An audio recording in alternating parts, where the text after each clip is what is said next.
নাকি দেখতে পাচ্ছি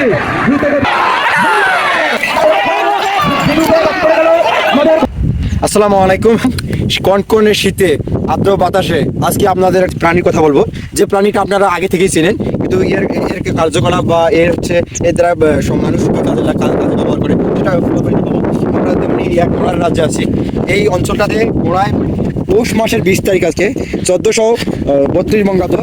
এই সময় পৌষ মাসে যে শীতের প্রভাব, শীতও আছে সাথে কুয়াশাও আছে, এর মাঝে আমরা কিন্তু চলে আসছি কুড়িগ্রাম জেলা চিলমারি উপজেলার খামার বাসপাতারি এক করে। সেখানে আমরা ঘোড়া তারা কী কাজে ব্যবহার করে সেটাও দেখাচ্ছি। ঘোড়া মূলত প্রধান যে ওদের কাজ আছে ভাড়া বহনের কাজ ব্যবহার করে, আর এর সাথে আরও একটা কাজে ব্যবহার করে, ঘোড়া যে প্রতিযোগিতা হয় সেই কাজেও ব্যবহার করে। এই অঞ্চলে ঘোড়ার ব্যবহার ব্যাপক। এনারা ভার বহন করে এই ঘোড়াগুলোর মাধ্যমে করে থাকে।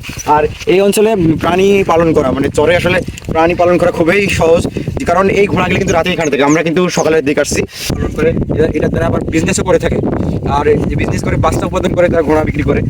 আমি এই জিনিসগুলো এই গ্রামে আপনাদের পুরা মানে এই অঞ্চলটাতে পুরা কীভাবে ঘোড়াকে কাজে লাগায় সেগুলো আপনাদের দেখাচ্ছি। অনেক ব্যক্তি আছে ঘোড়ার উপর কিন্তু নির্ভরশীল, ঘোড়ার মাধ্যমে তাদের জীবিকা উপার্জন হয়, সেগুলো আমরা দেখাচ্ছি।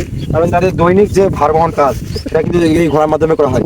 এটা প্রতিটা কি এই আর শহরাঞ্চলের একটা সমস্যা কি, এই চর কিন্তু আজকে আছে, পরের বছর এই চর থাকবে কিনা কেউ জানে না। এদিকের মানুষের জীবনযাত্রাটা এরকম। আর এদিকে কোনো হচ্ছে এদিকের মাটি বলতে বালু, এগুলো বেশিরভাগই বালু। এই বালুগুলো আসলে অন্যান্য এই বালুর মধ্যে গাড়ি চলাচল সহজে করে না বা করবেও না। যেমন আমরা ভার বহনের ক্ষেত্রে বিভিন্ন যন্ত্র ব্যবহার করে থাকি, কিন্তু এখানে একদম যন্ত্র ব্যবহার করে। আর আমরা এই চরে আসছি যে চরে আমাদের বিদ্যুৎ নেই। তো বাংলাদেশের কিছু কিছু জায়গায় বিশেষ করে বিদ্যুৎ নাই, তার মধ্যে স্পেশালি পাহাড়ি অঞ্চল আর একটা হচ্ছে চর অঞ্চলে বিদ্যুৎ না থাকার মেইন কিছু কারণ হলো যে প্রতিটা বছরে বন্যা হয় এবং বন্যার মাঝে এই মাটিগুলো মানে চরের বালুগুলো তলিয়ে যাওয়ার সম্ভাবনা থাকে, এখানে বিদ্যুৎ সংযোগ দিয়ে দেয় না, এই জন্যই আর কি, এই কারণে। তারপরেও এরা হচ্ছে কিছু আদিম প্রাচীন পদ্ধতি ব্যবহার করে জীবনমান আর কি উন্নত করে। এই জন্য আমি এই প্রাচীন পদ্ধতির মধ্যে হচ্ছে প্রাণীর ব্যবহার চরাঞ্চলে আমরা সেটা দেখতে পাই। ঘোড়াকে তারা তারপরে হচ্ছে ভার বহনের কাজে ব্যবহার করে না দেখবো। ঘোড়ার বেশি কিন্তু দাম না, 10-12 হাজার টাকা হলে বা 15 সর্বোচ্চ 16-17 বা 20-এর মধ্যে একটা ভালো ঘোড়া পাওয়া যায় এদিকে। আর কোথাও যদি দ্রুত কেউ যাইতে চায় এই ঘোড়ার মাধ্যমে তারা যায়, কারণ এই জায়গায় মোটরসাইকেল বা অন্যান্য যন্ত্রচালিত গাড়িগুলো এগুলো চলবে না, বালু মাটির কারণে এগুলো চলবে না। এই জন্য ঘোড়াকে তারা যাতায়াত মাধ্যম হিসাবে চরাঞ্চলের একমাত্র উপায় হচ্ছে ঘোড়া। শুধু আমরা ঘোড়া যে ঘোড়াকে আর কি কাজে লাগে সেগুলো আপনারা দেখলেন।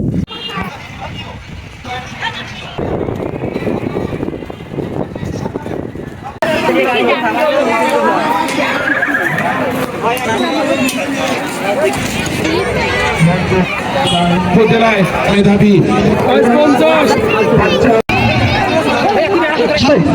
আছে, যদি না বের হয় দয়া করে একটু বোঝায় নাকি শুরু হয়ে গেছে। আমরা দেখতে পাচ্ছি দ্রুত গতিতে ঘোড়াগুলো ছুটছে, এক পাক হয়ে যাবে প্রায়, এক পাক হয়ে যাবে।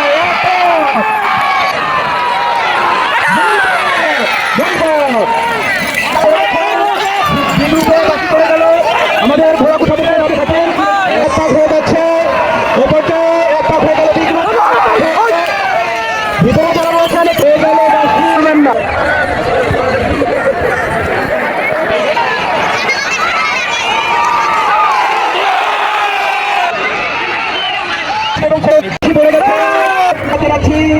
আপনারা এত সুন্দরভাবে সুশৃঙ্খলভাবে আমাদের হয়ে গেল ছোট্ট মানুষ খুব দারুণ অনুপ্রেরণা করেছি। আপনার হচ্ছে লাল সবারি দিকে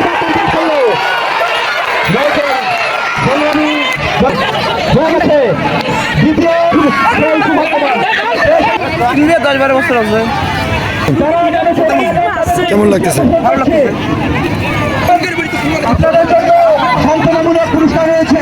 তো আমাদের ভিডিওটা যদি আপনাদের ভালো লাগে আপনারা আমাদের কমেন্ট করে জানাবেন, এবং আমাদের চ্যানেলে নিত্য নতুন কৃষি এবং খামারি আরও অন্যান্য যে মজাদার ভিডিও আপনাদের জন্য থাকবে। যারা এইসব ভিডিও দেখতে চান তারা আমাদের ইউটিউব আরমান হীরা নাম দিয়ে সার্চ দিবেন, তারা সরাসরি এটা পাবেন। এবং ইউটিউব চ্যানেলে আপনারা সাবস্ক্রাইব করবেন যারা আমাদের এইসব ভিডিও দেখতে চান, প্রাণী এবং নিখুঁত ইউনিক ভিডিও, গ্রাম্য ভিডিও, মজাদার ভিডিও আপনারা আমাদের এখানে পাবেন ইনশাআল্লাহ। ভালো থাকবেন সবাই, আসসালামু আলাইকুম।